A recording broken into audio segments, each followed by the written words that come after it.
ये कहानी अली नाम के एक टूर गाइड और उसके असिस्टेंट दीपक के साथ 2016 में घटी एक सच्ची कहानी पर बेस्ड है।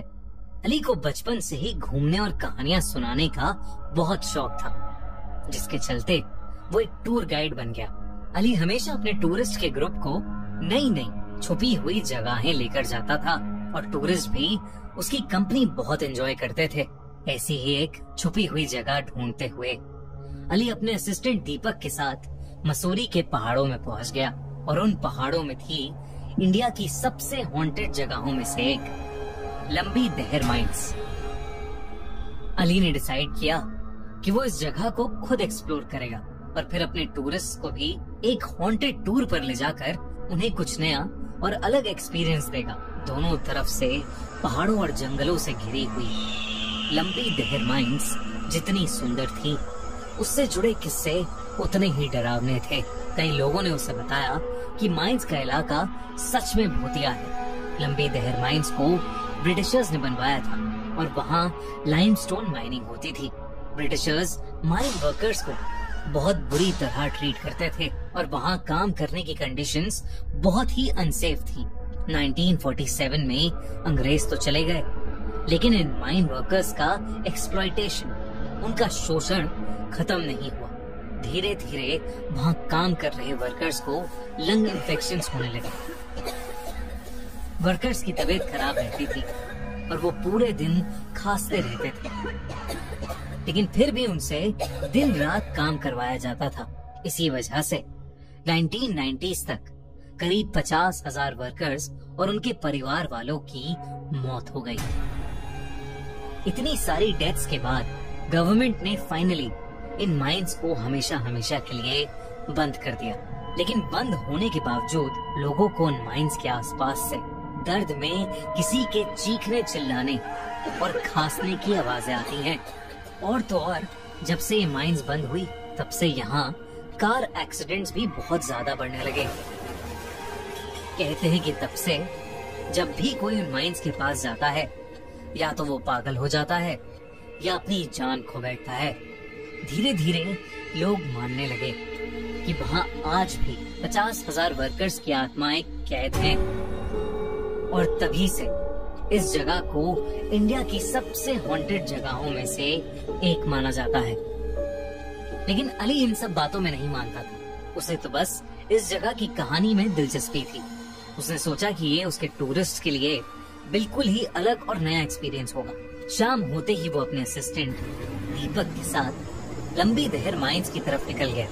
अंधेरे के साथ दिन के शोर के बदले रूह चीर देने वाला सन्नाटा चारों ओर फैल गया था। वहाँ पहुंचकर अली को माइंस की एंट्रेंस नजर आई। वो बस थोड़ा अंदर तक जाकर माइंस को देखना चाहता था। टॉर्च जलाकर वो अंदर चला गया। दीपक भी उसके पीछे पीछे चला गया, लेकिन दीपक को माइंस में घुसते ही ऐसा लगा कि जैसे कोई काली परछाई उसके सामने से गुजरी हो। वो परछाई इतनी तेजी से गुजरी कि उसे समझ ही नहीं आया कि आखिर हुआ क्या। उसने अली को कुछ नहीं बताया, लेकिन उसके बाद से उसके सर में एक अजीब सा भारीपन होने लगा था। अचानक उसका सर दर्द इतना बढ़ गया कि वो वहीं नीचे बैठ गया। इससे पहले अली दीपक से कुछ पूछता, उसे माइंस के अंदर से जोरों की एक चीख सुनाई दी। वो फौरन उस चीख के पीछे पीछे माइंस के और अंदर चला गया। जैसे जैसे अली उस चीख के पास जा रहा था, उसे अपने आसपास किसी की प्रेजेंस बहुत स्ट्रांगली फील होने लगी थी। तभी अचानक वो रुका और उसे देखा कि एक छोटी लड़की एक बहुत बड़े पत्थर के पास बैठी किसी गुड़िया से खेल रही है। उस पत्थर के पीछे और भी कोई औरत बैठी है जो कि उस बच्ची के बाल सहला रही है और कुछ गुनगुना रही है। लेकिन जैसे ही अली उसके पास गया तो उस औरत ने गुनगुनाना बंद कर दिया और अपने हाथ पीछे को खींच लिए।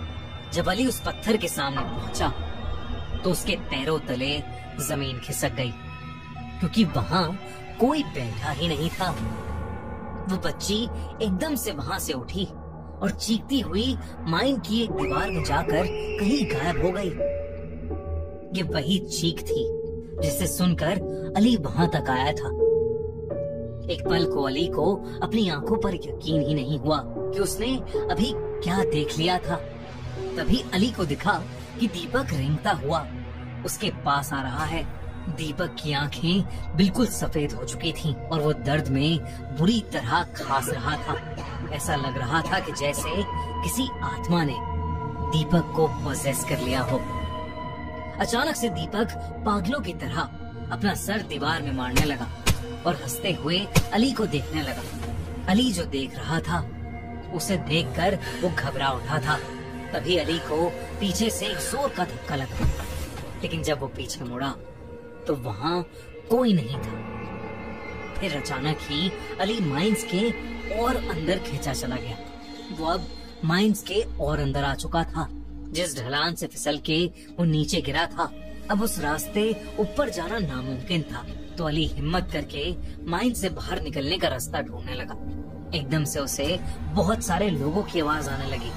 उस माइन के अंदर बहुत सारे लोग वर्कर्स की यूनिफॉर्म पहनकर काम कर रहे थे, पर अली के वहां आते ही वो सब अपनी जगह पर ही रुक गए और अली को घूर कर देखने लगे।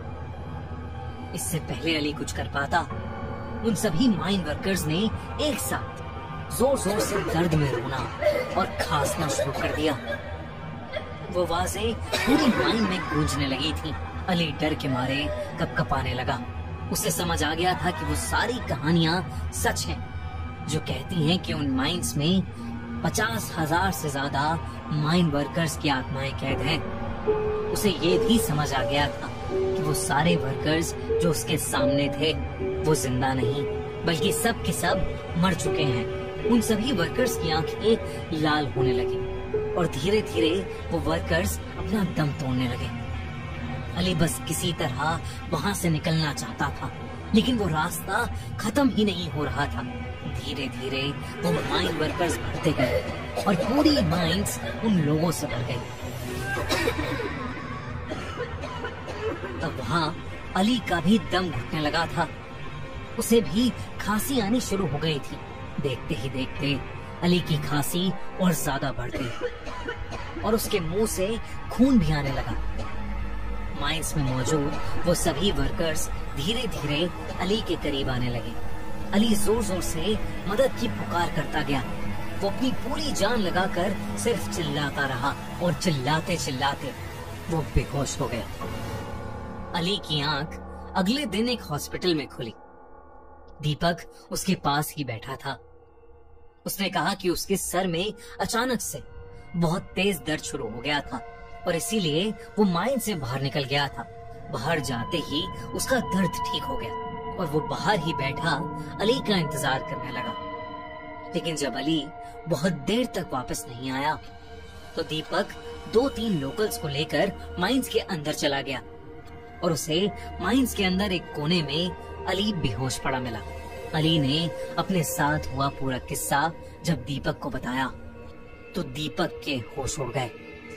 उन दोनों ने उस दिन तय कर लिया कि वो फिर कभी लंबी